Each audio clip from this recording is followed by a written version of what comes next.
the pink on my reading.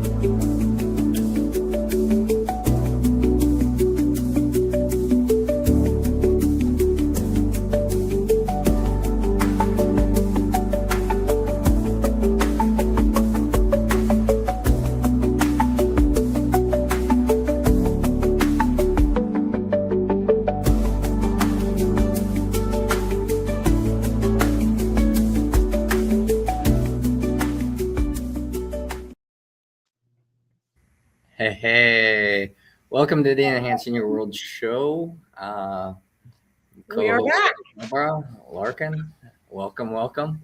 Well, according to marketing, we just broke the rule because that 30-second attention span, we just lost everybody right now. Yes, because do you all know what the attention span is now for the average person? Isn't it like 15 seconds? 3.5. Oh my goodness. It's the same attention span as a goldfish.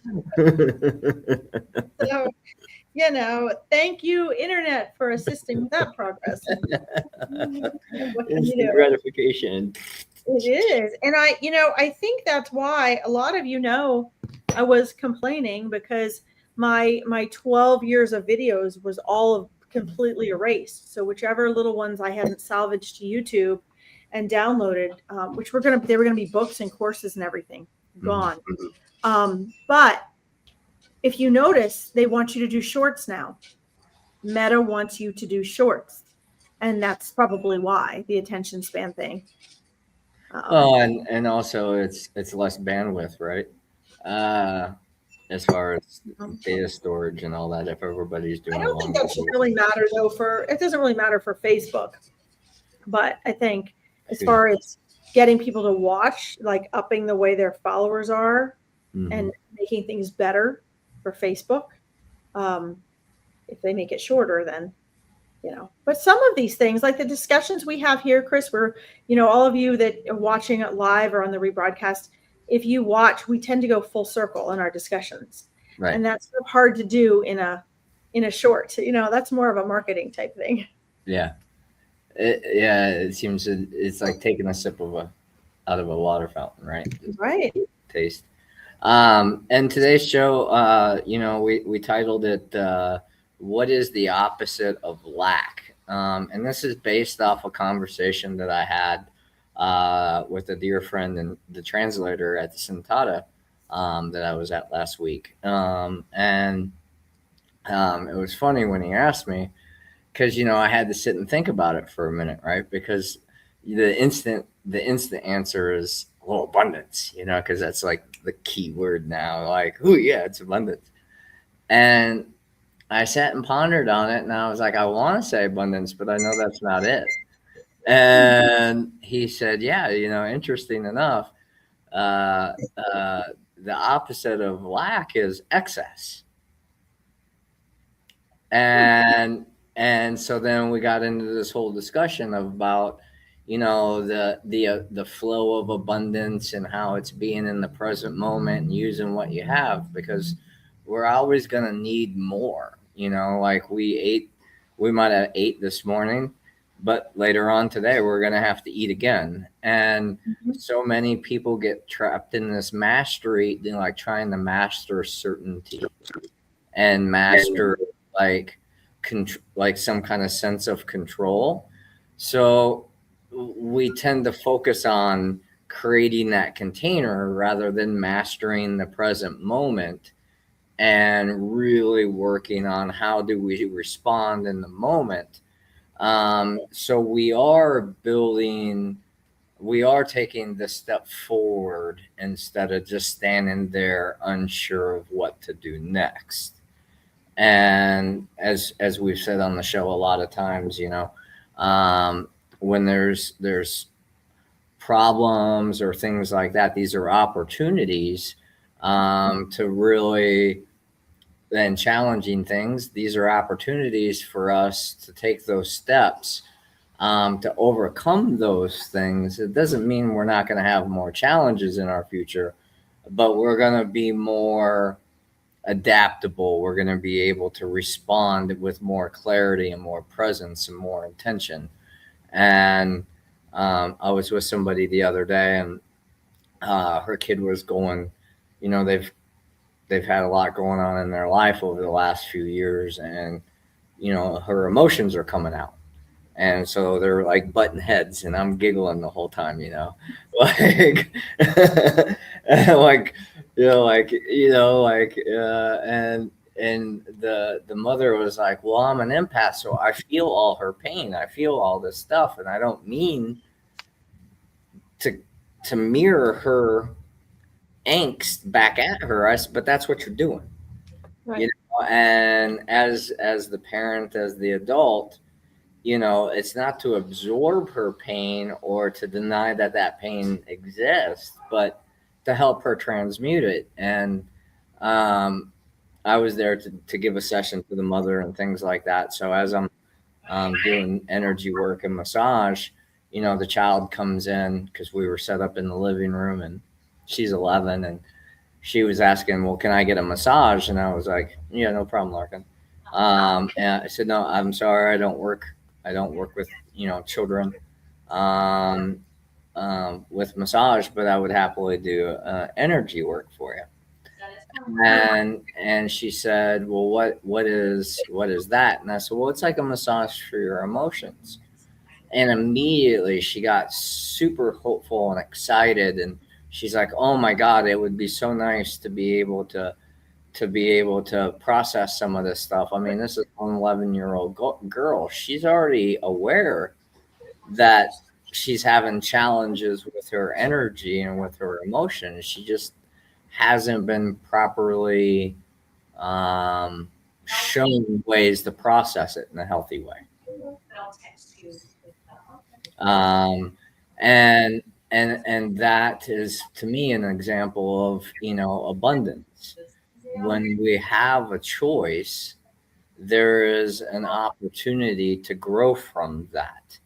If we have a sense of knowing or a belief and say, "Well, that's not possible, that can't happen, it can't go like this or that, or it's not supposed to be this way or that way, and it is that way," well, then we're in separation and we're not whole. And from that lack of wholeness, we are making incomplete choices, we're making incomplete actions, using incomplete words. And so we're going to be skewed a little bit in our integrity. And Mama Lorenzo said something very interesting this weekend about everybody's, about our path. Everyone's talking about, "Well, I'm on this path, I'm on that path, I'm on the medicine path, I'm on the red road." And, like we're all walking through the presence of now, and each breath, each step, each, opportunity to connect with one another. And he said it's a very thin path. And if you go too much to the left, then you're gonna on both sides of the path there's thorns. So if you go too much to the left, you're gonna get a thorn in your foot. If you go too much to the right, you're gonna get a thorn in your foot. And that's what's gonna help everybody come into balance. It's not it's not not about fighting conditions, but it's also, we have to be very cautious of not creating a delusion um, where we are either a victim or a victor over our circumstances, because that's our ego, that's our identity. And there's nothing inherently wrong about that, because that gives some sort of direction in this thing we call consciousness. But we have to be very mindful about how we apply these teachings and how we apply these awarenesses and these behaviors, because they have both they have consequence, whether it's a good consequence or a challenging consequence. Trying to create order and chaos can sometimes be very challenging. But when you realize that it's the universal flow of consciousness that is what seems to be chaos, and the reason it's chaos is because we're trying to make sense of the senseless. And a lot of times we'll do that because we might label an emotion anger, or sadness or love or happiness or excitement, but our nervous system doesn't pump out a register to say you are this in this emotional state. It's an energetic feeling, and based on our conditioning is how we label it. So when we have a lack mentality, we'll tend to see more struggle, we'll see more challenge, we'll see more, or see less choices. So we'll feel disempowered. When we realize that abundance can only be in this moment, because if we don't have enough in this moment, we won't have enough to create the next moment. It's going to be really hard to find harmony and balance and peace and grace and forgiveness, and all these great words that we like to use to communicate with each other. But Mamo and I have this really cool relationship. I don't understand him, he don't understand me, but yet we're able to do a lot together. And with the help of other people, we're able to get the message across. So, we have lots of conversations, and luckily there's another person in our community who's a translator, and so we can share ideas and concepts and stories with one another, and it works pretty good. Now this was the first year for me that I felt a little lack, because I was one. I think there was only two of us that didn't speak any Spanish, so we were left out of some of the conversations because the translator wasn't around, or they were in a conversation and it really didn't pertain to us. But we didn't hear we didn't understand what was going on because it wasn't in our native dialect. And as we were going through confessions, which is something that we do, where we give our challenges or things away to the fire, as a way to process it. I said, the thing is I'm aware of both sides, the benefits and the negatives of it, and I know what I can do to change it, which would be just to learn another language, which would take time and energy and all that kind of stuff, which I'm capable of doing. Whether I do it or not just depends. And what does it depend on? Well, its purpose. If it's super duper important, most of us will take care of it. If it's just something that's a daydream, then maybe. And that's what I want to talk about today with abundance. We all have these great opportunities to be abundant in our life beyond the consumption. Whether we're consuming information, whether we're consuming products and services and things like that, there's nothing wrong with it. It's about being mindful, though. It's about being aware about the energetic exchange. And I'm in a service business, so when times get harder financially, people tend to not invest in their sense of well-being as much, for whatever reason, as when everything's going so good. And the funny thing about that is it's in those low times that it's when these things are needed the most.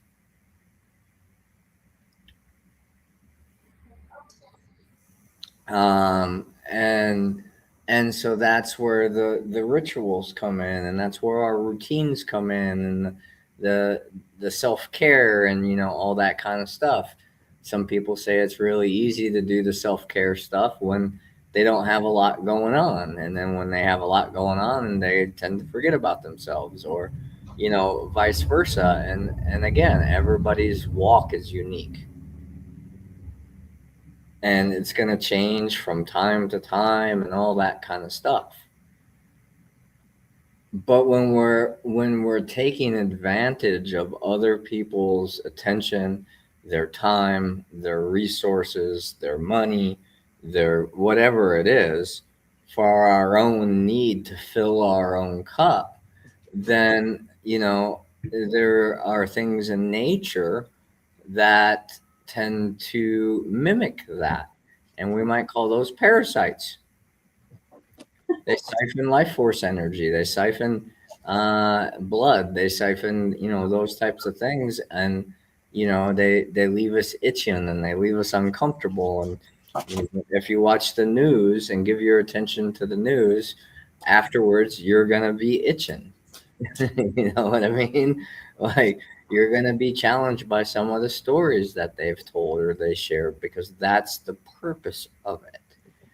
And if you turn the television off and you go do something like go take a walk or listen to some music or take a nap or spend some time with a loved one or something like that, it's the same amount of energy that you're giving your attention to something, but the return is going to be different. Because let's face it, most of the things on the news, you don't have the position or the power or the influence or the connections or anything to do anything about it. No matter how much you scream on social media, no matter how much you protest, the guy and or the gal that is sitting in the chair and the throne of power isn't gonna shift because you gave them a bad social media critique. they're, they're going to continue doing what they're doing because it isn't it's not significant, because it's just a little blip of energy. Now a huge movement happens where hundreds of thousands of people show up and da da da da da da da da da in the face of defiance of what's going on. Well, then wait a minute. Now there's going to be something that's going to shift from this, and that's the importance of being aware, but also being aware of when to participate and when not to participate, when to put your energy in a step forward or step up, or when to step down and take a rest, because it's not worth the trade-off of energetic exchange. What are your thoughts? I know you were buzzing around, Larkin. I'm sure you heard. Sorry, the therapist left and I had to help my dad. Yeah, no worries. So, you know, interesting too. There's a couple things. One is when you're using like the post example, one of us versus a person in power. We also have to keep in mind that it's not just a person in a position of power. We have to understand that just as though our personal lives and circumstances are the culmination of repetition and habits of whatever, of our thoughts, our beliefs, what we've stored in that 95% of our mind we're unaware of, you know, how we go through our daily life. As Dr. Joe Dispenza teaches, by the time we're 35 years old, the majority of our thoughts, our emotions, our actions, and our words are already pre-scripted. We're literally just repeating what is a habit in our subconscious mind, just like a robot, you hit replay. And that's terrifying if you think about it. You want to keep that malleability, which is why it's so important to do something like, you know, coaching, introspection, journaling, getting out of your comfort zone. Like this type of thing is really vital, because we have to keep in mind that, let's say you get online and you see something that is going on with a person of power, or maybe not a person of power. You have a thought. Emotions are the mind and the body. You get emotional about it. You spew something out, like Chris was discussing. And you have to understand that the whole allowance of that circumstance that you're upset about, both on your end and whatever it is that's happening, whether it's a movement or a big worldly event or just somebody being pissy online, those are all the culmination of habits and repetition. Nothing just happens like instantaneously. So if you see powerful people or leaders doing something that you don't like or agree with, not only did it take the following and the beliefs of habits and repetition of a lot of people, of a whole culture or population or a party or thousands of people to make that happen, but it was something in the making. So when we see things happen, we have to understand that that momentum, when we're looking at the collective, was started years before. Even if that specific thing wasn't started years before, the opening for it to happen, the potential in this space being held, was created by the habits, repetition, and system of people's collective habits and repetition for years prior to. Yes, they might be funded and instigated by a small group of powerful people, but they can only have the power if the collective of humanity allows it. And we allow it through being brainwashed. And we're brainwashed if we're lacking awareness.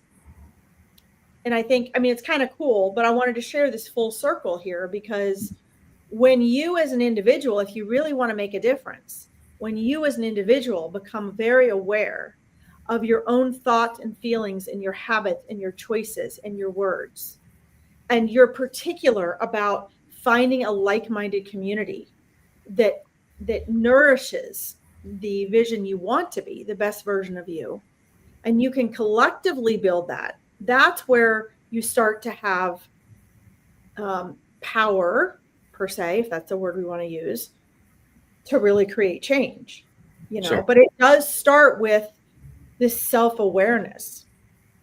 So just keep that in mind, guys. That you just reminded me of that, Chris, when you were saying that, because often it's so big and outside of ourselves, we forget that things got started long before we're aware of.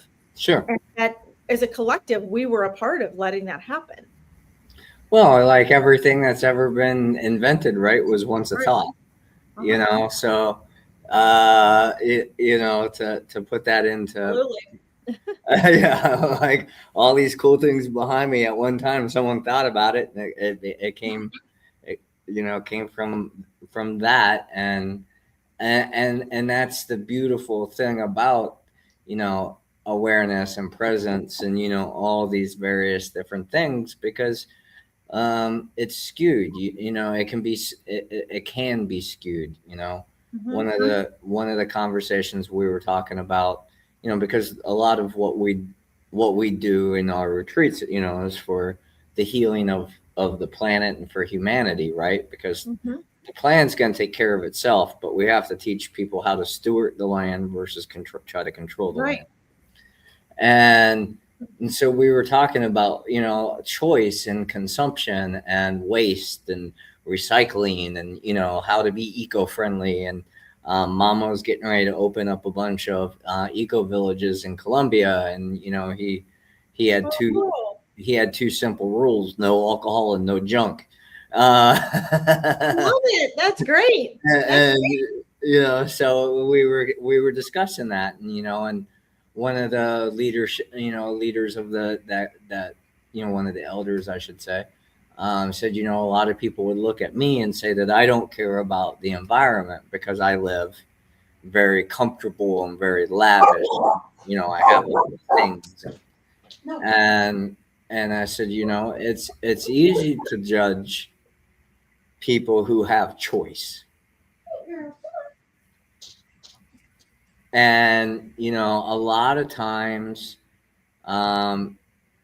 there's a jealousy or insecurity that comes from not having financial resources, right? And say, well, you know, I live without because I care more about the planet. And, it's like, well, is it really the justification that you came up with it? Or did you not have the money to go do that?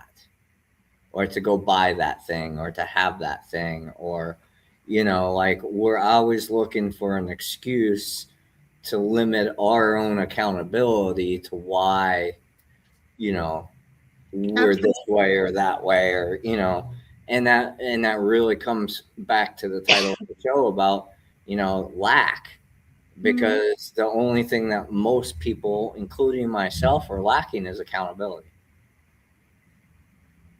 Mhm. I made a choice. It was a limited choice based on what I knew back then. I am now, the fact that I can identify that it was a limited choice or a limited reaction now means that I've grown and I've learned.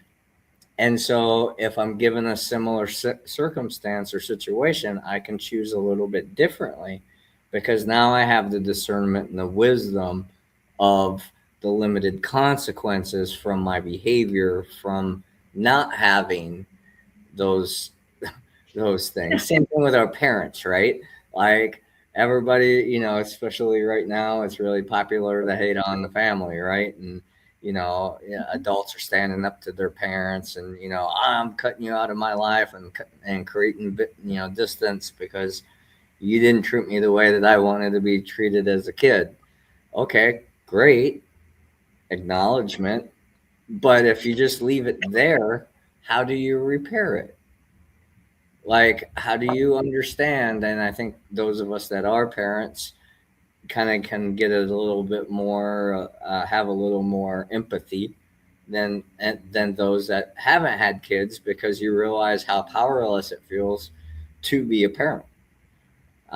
Because this is their own individual, and we're here to guide them. We can't control them. We can't we can't make them into, it's not clay.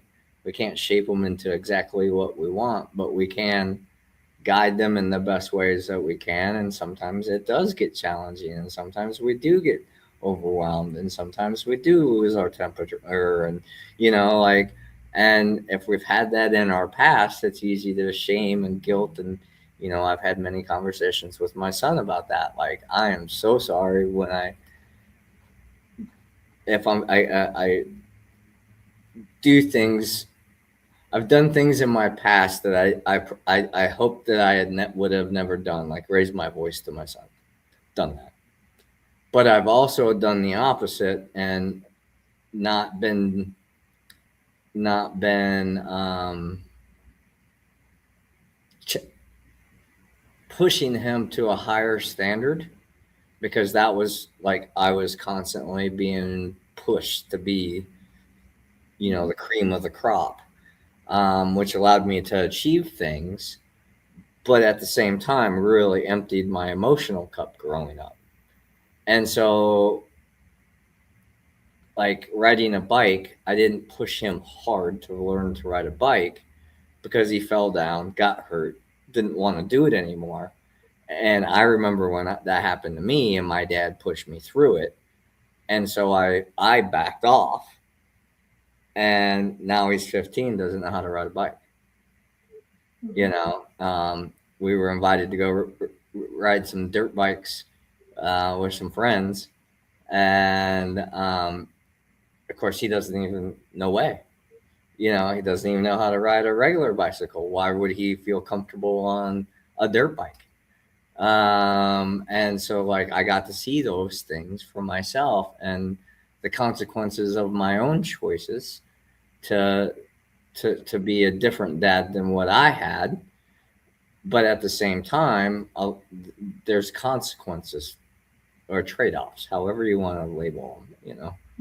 Mhm. And I think that's where it's important to be present, because I can talk to him about these things when I have these thoughts and when I have these insights and things like that. And because of that, we are reestablishing our relationship that once we had a super tight relationship. And then through the divorce and the things that have happened over the last 5 years, it kind of put a wedge into, you know, put a little distance between us. But now we're working on bringing that back in as I'm working with my father on, healing the things. And now him and my dad and I tend to have the relationship that I always wanted as a kid. But now we're adults, so that's even more fun. um, and we can have these really profound conversations and have these experiences together that, I didn't get to have as a child. But at the same time, now as an adult, I appreciate them more probably now than I did back then, because I have the choice not to be a part of it.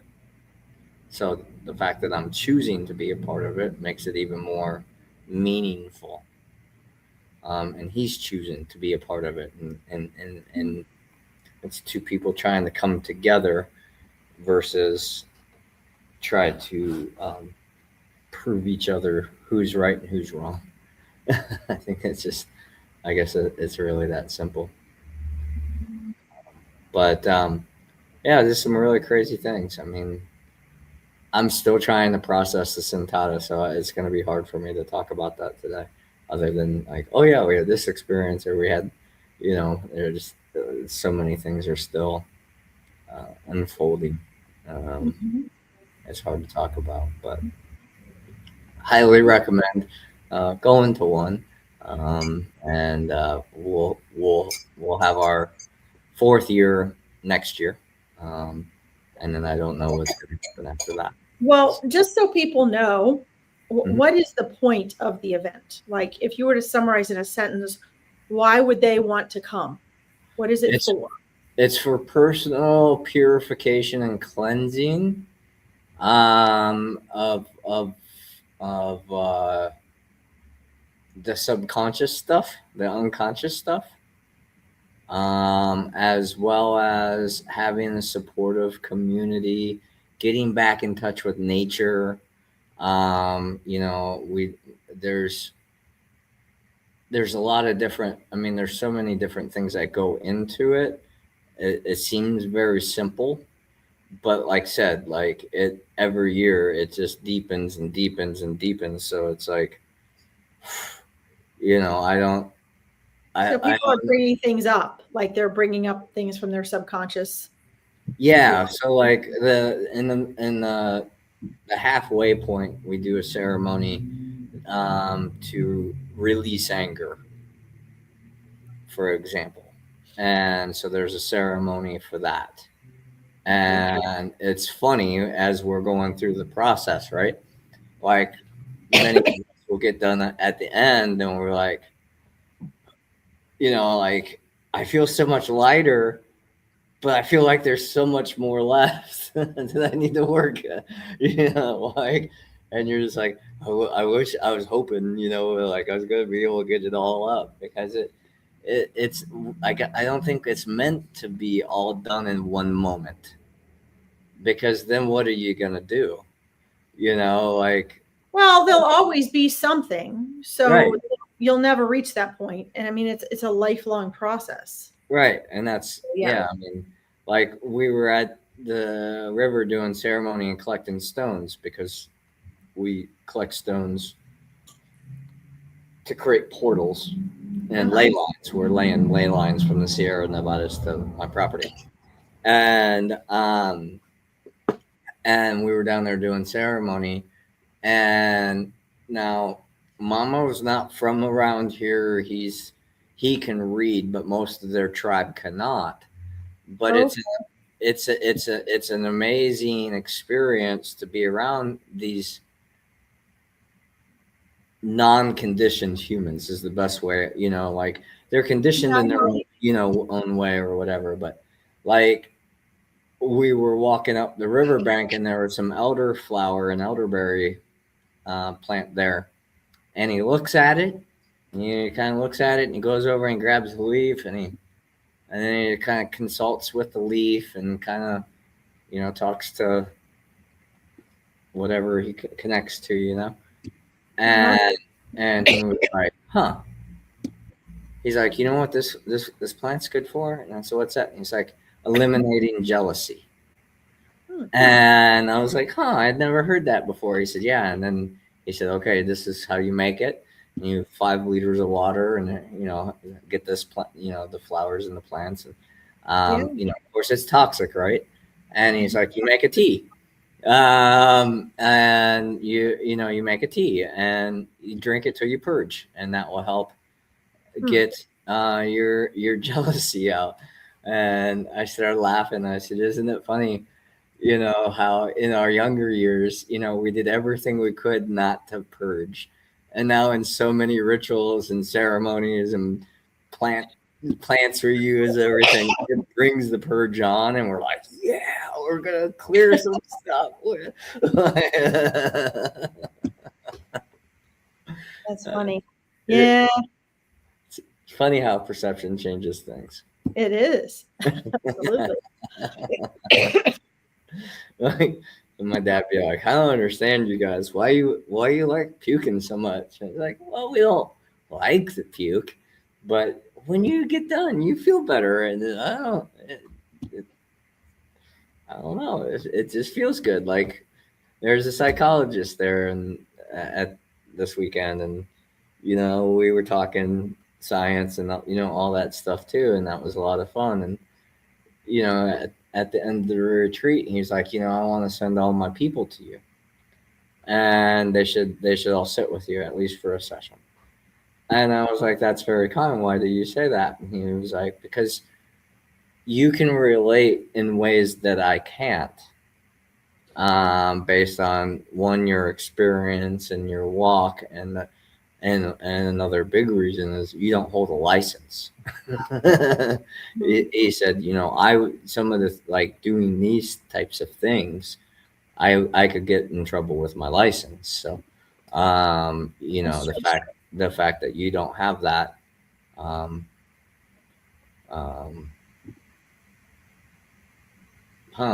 Yeah, this is true. Apparently we're having issues with Facebook. I just gotta. Oh no. I'm glad you said that, because I'm going to need to fix that for myself later. I was having issues as well with mine the other day. It's Facebook has been popping off of StreamYard a lot lately. At least I've noticed that. I'll reset it, and then a few days later, it pops right back up. It's a conspiracy. They're trying to keep us down. Yeah, I don't know what the deal is, but it's been weird. I don't know if it's I think it is a Facebook issue, not a StreamYard issue. Sure. But because I'm experiencing it through StreamYard, I'm not exactly sure. Not exactly sure. So we talked about abundance a little bit. We talked about lack. One thing that I would like to talk about excess is, because this week we had a new historic moment, Larkin. Did you know? I there's don't know what context you're talking about, so share with us. We had the first $1 trillion man made this week. Really? Yeah. So Elon Musk, woohoo! Congratulations, you now have a new title. And another zero, a couple zeros behind your. Okay. Thing. But the reason that I talk about excess is there has to be, like, in consumption, right? There's a difference between ease and dis-ease. And a lot of folks that I talk with and sit with, they think that if they have more money, then their problems are going to go away, that they're not going to, whatever. And I don't believe that. I've sat with too many people that had more than enough money, and the more money they had, the more options they had. The more options they had, the more discipline they had to have. And if they didn't have that discipline, they got themselves into more trouble, and caused more pain, because it creates a level of freedom. And nothing in nature lives in excess and is in a harmonious state of the environment. Like if we were to look at honeysuckle, just for an example. Here in Kentucky, it's an invasive species. So there's an excessive amount of it because there's nothing to help keep it from overtaking the environment. And because of that, it throws the whole environment off and leads to, pest problems and ticks and native species being wiped out and, all those various different things. Now, if we as human beings and steward the land and we remove the excess and bring it back into harmony with native plants that are designed to maintain homeostasis of the environment, there's very little maintenance that we would have to do, and there wouldn't be an overpopulation of ticks and the other things that cause issues in our environment. So it is interesting that a lot of people believe that if they just had more money or there would be enough more money that the problems would be solved. But the Catholic Church takes in enough money, billions of dollars a year, to eradicate homelessness or um, uh, water issues or food issues or whatever. It's been proven and it's still not solved. Why? Because we can't fix a nature problem with money because money is something man-made.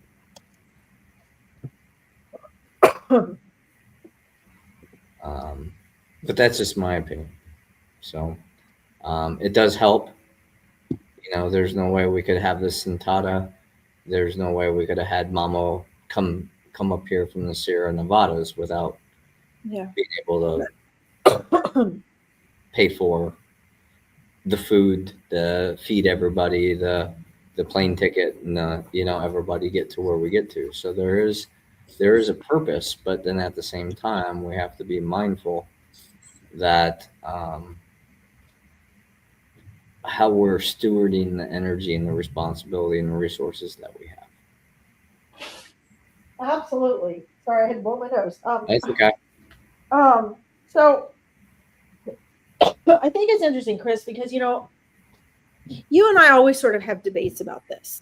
On principle, I agree with you completely. Mm-hmm.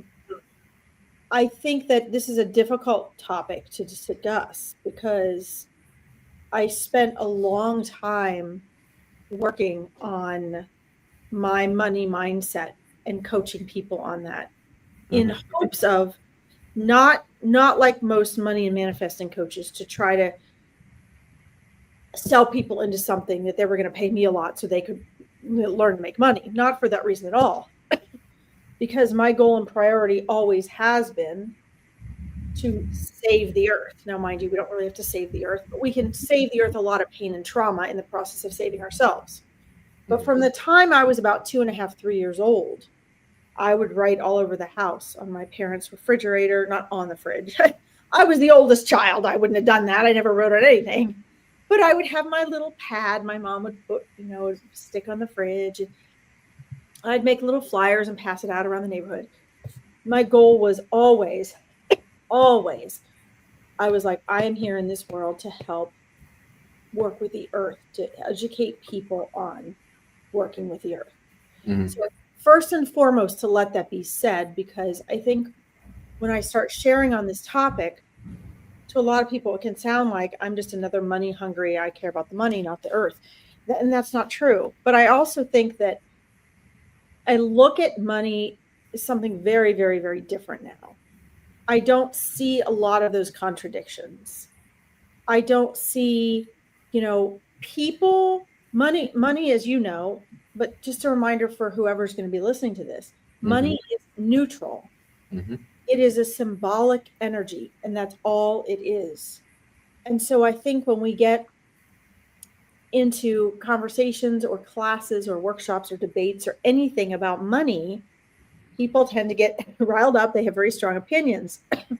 You have, unfortunately, part of the problem is that the people that really love nature, they're empathic, they love the earth, they understand that there is climate change, they understand the significance of our human survival and the survival of species based on the planet and our need to work as the native cultures did with the earth.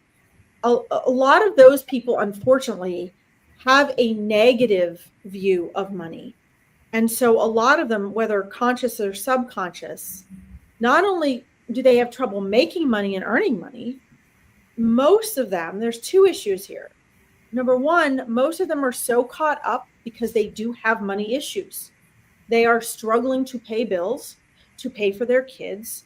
They're worried if they get sick and they have to pay things.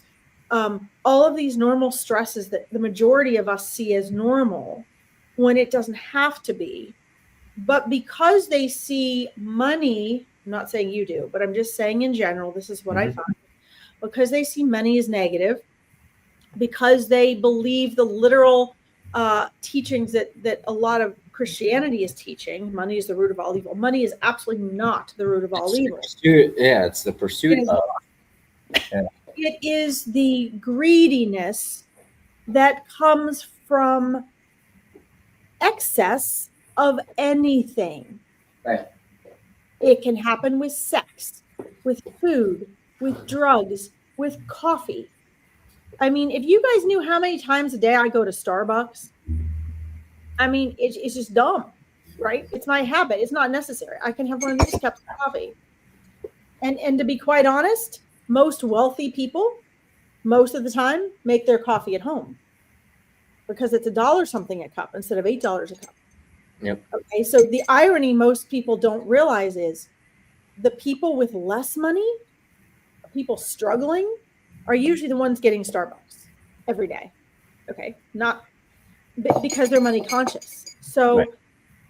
There is a value in overcoming negative money mindset. There's a huge value in it because even if you don't want wealth and money,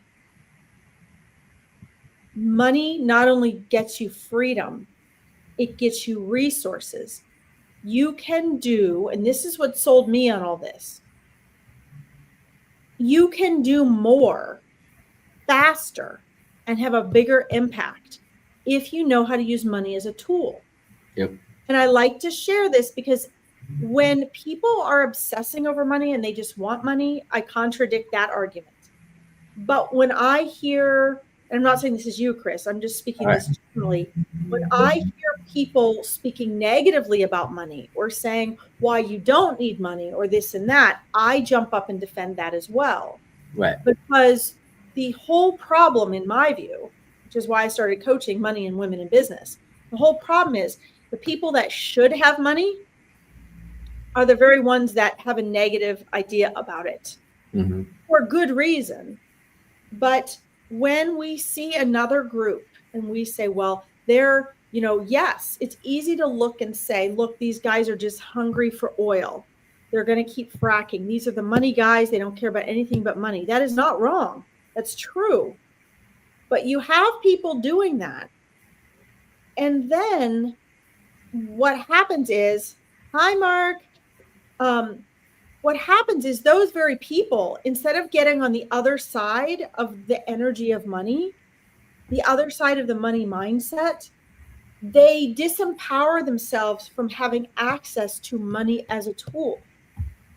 If more people who were interested in the planet and the earth and living in a green lifestyle and saving humanity had a healthy mindset about money, we would not be in the situations that we are. And so it is important, if you are a conscientious earth lover, if you are a tree hugger like me, if you want to make a difference, why, and this is just logic to me, this is why I was selling people on money, women who were struggling, who were single moms, who were wanting to do animal rescue. Why would you want to put yourself in a position where, hold on, I'll take you back to Dan in a minute. I'm on a broadcast, okay? Hold on. Why would you want to put yourself in a helpless position? I've done this. I've ran international environmental organizations for youth and for adults. I've spoken in Washington, D.C. and New York City for the UN conferences. I was on these big stages. I emceed these things for 30,000 people at a time.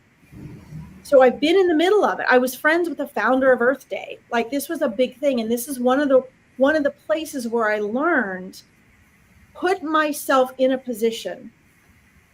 You don't want to be, I mean, I've done the grant thing, guys. It's not fun. And so most people who are writing grants and have these nonprofits, and they're out there doing the dirty groundwork, which is great. But if we really want to make an impact, and yes, I'm vouching for money right now. I'm vouching for, don't cut yourself off from the healthy money mindset, because the wealthy people who are running things, who don't care about the earth, who only care about themselves and money, guess what? They are counting on the nature loving people who have nonprofits to have a poor money mindset. They are counting on you to think they're bad because they're rich. They're counting on you to hate rich people, to hate the wealthy, to hate the billionaires. They're counting on that, because if you stop blaming the wealthy people for the world problems, then guess what? You aren't going to learn to acquire the tool of money yourself, and you're not going to be able to apply it to counteract it. There are billionaires out there that are buying up tens of thousands of acres of forest, of nature, in order to preserve it. There are, and yes, there's things you have to do. You have to do things like have businesses, run corporations, invest in things. There are things that wealthy people are going to do that you're not going to agree with in order to have the wealth. But, I'm going to put it this way, and then I'm going to shut up. But this is very important for you guys to understand. If, let's say, you're on a battlefield and you have your sword, and your enemy shows up with guns, are you going to continue to send your army out with knives and swords and spears and staffs and tell them, you know what, we don't believe in guns. We don't believe in guns. I don't like guns. But guess what? If you're trying to save your wives and children and your crops, and you think that your spears and your staffs are going to match up to guns, you're not going to be killing anybody. So sometimes we have to step out of, this is part of stepping out of our comfort zone. Sometimes we have to step out of our comfort zone, and we have to do what we don't agree with in order to match and counteract the forces, in order to protect ourselves, our loved ones, our lives. And then when you take up your guns, guess what? You don't have to go to the next village and attack like they attacked you, but you have them. So when you acquire money, you don't have to steal from others. You don't have to destroy the planet, but you can do what I would do. You can say, look, here's this broken down mall like we have down the street from us that has destroyed so many hundreds of acres of wildlife. I'm going to use my wealth to rip out that cement and concrete, tear down that brick, and I'm going to replant a forest there. If you don't have money, you can't do that. If you say, well, fine, I'll get 500 people and they'll all volunteer. Well, whoop-de-doo. They have to sleep somewhere. They have to get paid to live and pay their bills, don't they?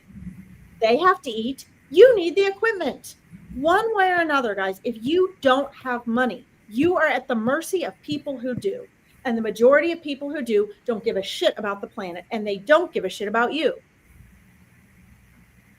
I've got my dad here. I'm caring for him now. Okay, so he's priority. So when your loved one gets sick and your insurance won't pay for things, you're at the mercy of everything. A second job, a third job, then who's going to take care of dad? So you see, the reason you always hear me, guys, vouching for money is because money is a tool. It is the energy and freedom. And if we need going to balance the earth as humans, if we're going to balance the power, because money is the ultimate tangible representation of our physical energy exchange, you guys have to get over this thing about, I don't need money. Money doesn't make life better. Yes, it does. It doesn't fix all your problems. Like Chris said, it's not going to fix everything. It's not going to fix your childhood problems. It's not going to fix your depression and anxiety. It's not going to fix your addiction. It's not going to fix your fear of whatever. But it gives you the freedom to have a platform to actually work on the things you want to. Because the working class are slaves. You are. You have to get up and go to work every day. So anyway, enough said. But I think that's important. This is coming from a person who's on the side of people who believe money is bad. Only I now understand that it is not. Right. And if we don't have guns like the other side, right, we are powerless. I hate to say it. Sorry, I got to take this back to my dad. Thank you for listening. And you know, the springboard off that, and then wrap up the show. You know, I had it brought to my attention this week that, you know, we were talking just about money there, and you know, they say love and money are the opposites of the same coin. And when you have a sense of self-importance, of self-worth, of self-value, then we will tend not to sell ourselves out for a cheap experience or a cheaper thing, or we won't sell out our values or our morals because we value them more than the loss of something else. What's that? No, I'm just laughing. My parents. Oh, okay. I was like, oh, cool. I said something funny. I wish I'd heard what you said. Well, basically what I was saying is that this week I heard that love and money are the same frequency. And I've been teaching that for years. It's interesting. Yeah. And so that was kind of what I was just talking about, you know, sharing, like, you know, if you have self-value and self-worth, like, you're not going to put yourself in a negative situation just because you want to prove to somebody that you can go through it, unless, you know, right, there's a greater reason to, you know, than just your pride and your ego. So, yeah, I agree with that. Absolutely. I mean, I think that they do go hand in hand. I found for myself and for my clients, when they made the inner transformations they needed to, one and then the other followed like right after the other one. Because to truly love and care for others too, we must have that sense of self-love. Now, this is a sort of a change in topic, and I have another live at 1:30, so I can't ramble on too long. But I know that I don't agree with the way things are being taught. Like right now, there's a lot of emphasis on this whole, I don't like how this whole put yourself first thing is being taught. Right. I don't agree with that. Especially for women who are eating it up because, you know, we feel like we're expected to do everything. And I mean, I don't have my own kids, but, you know, I you know, spend so much time helping raise my cousin's kids, and I've got so many animals and this and that. And I'm an empath, and I put myself in that situation, and that caretaking thing and the love is still the same exertion of energy. Mm-hmm. And so it is different nowadays because of the way women think and what we take on. There are a lot of things women are really overwhelmed with because we are taking on a duality. But this is being taken advantage of, and it's really being emphasized with women, like how to put yourself first, put yourself first. We have to make sure there's a line there. This doesn't mean that you This doesn't mean that you can just walk all over everyone else. That's Right. not what this means. Okay. And when we are working in a way that is taking care of the whole, and then we cut that time out to ourselves, like I find, being unbothered for women is a healthier way to do it. You do your own thing, you do what you need to care for whatever you need to, but then you be unbothered by the other things the other people do, right? And that takes care of a lot of that self-care that we're not doing. Because if you're bothered by it, women tend to step out of their lane. We step out of our lane and, oh, well, this is just what he needs to do. And if he just did this, he'd be better. And then we leave our shit and we do someone else's. Mm-hmm. And then we're like, oh, I'm overwhelmed. I can't do anything. Okay. So you guys do that too. Yes, you probably do. Everybody gets out of their own lane. But if you can choose to be unbothered and stay focused when you need to stay focused on your stuff, you don't have to spend your life check marking. I mean, I see so many of these women now, they're check mark. Well, am I putting myself first? Well, are they respecting me? Who cares? Don't bother with them. If they're not respecting you, let them go, walk away, go take care of yourself, and so I think it needs to be emphasized that way. But because we're talking about, abundance and, want and excess today, we've got to understand what want really means. I don't even like the word. I tell my clients, stop using the word want. When you teach your child, a lot of people teach their kids, I want, give me that. I want that. And they give it to them. Okay. Well, my parents were teachers. I've grown up with kids, around kids, doing this for decades. And the thing I find is if you teach them instead to say, I would like this, may I have this, please? It creates a different subconscious pattern than growing up an adult with I want. Because every time you think and say, I want, you are saying I am lacking. Right. The word want literally means to lack. And it's in every way, mental, emotional, spiritual, physical. And so we don't want to have that want in our terminology, really, right? And then people also think of abundance as being money. Right.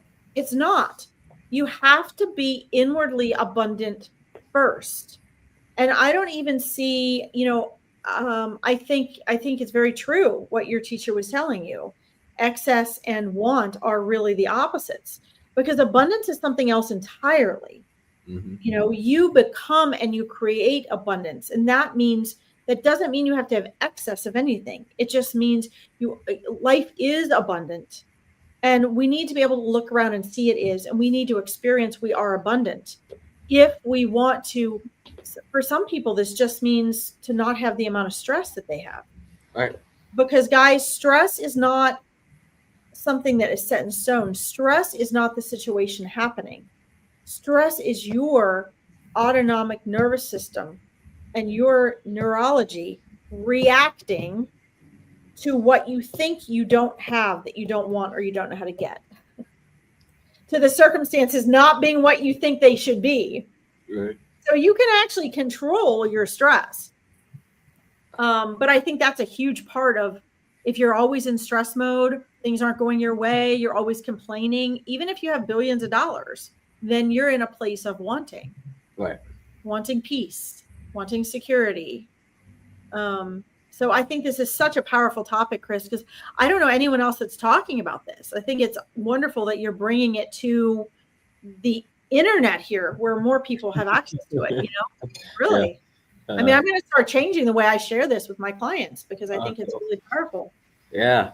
Well, and then you're on the flip side, right? Like, to not have a desire is still a desire. So what are you going to do?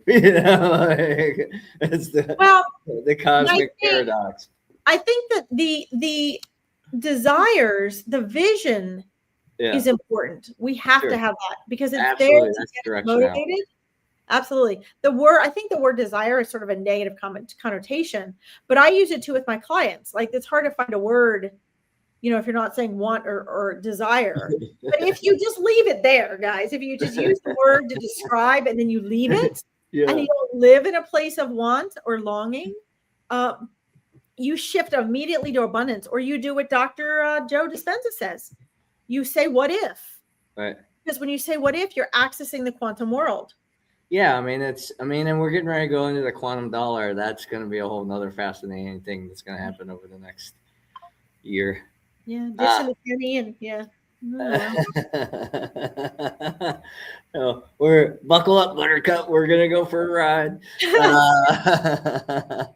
It's true. Um, but I mean, hopefully it is gonna help equal things out. If Mhm. everybody's currency is the same as far as value, there's gonna it could I can see it. I can see advantage. I can see Yeah, disadvantage too because of the control thing. But uh, yeah. I mean, I don't like it. I like the variety. Like I love the variety because that's when we're all alike and we all have the same stuff and we're all doing the same thing, we lose so much, and it's just part of a cycle that's going to be leading to eventually the return of that. But that's what yeah, we do as humans. We cycle around, right. and the truth of the matter is, guys, big reminder here, no matter how much we hide behind or build things or create a false human society, we are nature and we can't get away from that. You know, I mean, Mother Nature has, it's, we don't control the temperature as much as we think we're going to be able to. We don't. We don't control the weather. I know we try, but we don't. We don't control the spin of the earth. We don't control the winds, the hurricanes, the tornadoes, like the tsunamis. We don't control that. And even if we gained partial control of some of it, the earthquakes, guys, we don't. And so ultimately, again, those of us that understand science and the environment, when we look at the statistics of what is happening, it is terrifying and you just feel hopeless. You're like, well, even try to reverse anything now would be having to really get a whole huge earth movement together. Oh, Um, a pandemic. That's what we need because yeah, that's right. That's exactly what's terrifying is there are billions and billions of dollars being put into promoting um, uh, the green movement. yes, against it, um, into promoting that global warming is not happening. And so all that propaganda you see that, global warming isn't happening, it's a hoax, that was all paid for. Billions and billions of dollars paid for. Now, why people that are aware that it is happening would risk their future generations by marketing that that's a lie when they know it's true, that seems kooky to me. But that is happening. So if you guys are on that side of the fence where you're believing all of that garbage about global warming isn't real, just know that is the largest campaign on the planet going on. Billions of dollars. And all you have to do is know how many insects there were. When I was a kid, there were tons of them. You couldn't drive anywhere in the summer without having insects all over the windshield. I'm like, we literally count the butterfly. I've seen one monarch so far this year. I saw 3 all last summer. I got a That, whole bunch of them at my house, but well, yeah, that's good. but Yes. the bug, the insects. Insects, I yeah. mean, I mean, if they go, guys, we go. If yeah. they go, we go. Mhm. If they go, we go. So if, Mhm. unfortunately, the younger generations don't remember, they don't know. Right. But, I mean, I haven't even heard a tree frog yet this year. And guys, that's not, when you're in your house or your car and you're drinking your coffee and you got your TV and computer, our egoic mind is so caught up here in the moment. We can't get in the moment, but we're caught up in the moment of our senses. But then everything's fine. Sure, it seems fine now, but there are things going on. And so it is important that, we all do our part, that you guys take, as Chris mentioned, accountability. And that means really look at everything. Look introspectively. What has brainwashed you? What are your beliefs? And were they valid? Where did they come from? How do you know your beliefs are right? How do you know you're right? How do you know the people you're listening to are right? Why do you believe it in the first place? Who are you hanging out with? Are you going to listen to what I'm saying and then argue it simply because everybody else that you hang out with doesn't believe what we're talking about? Is it worth it to you? Maybe it's not even worth it to you. But, if everybody took accountability, which everyone has to make a difference, then they create a certain level of awareness that has to happen as an individual before it can go into a community.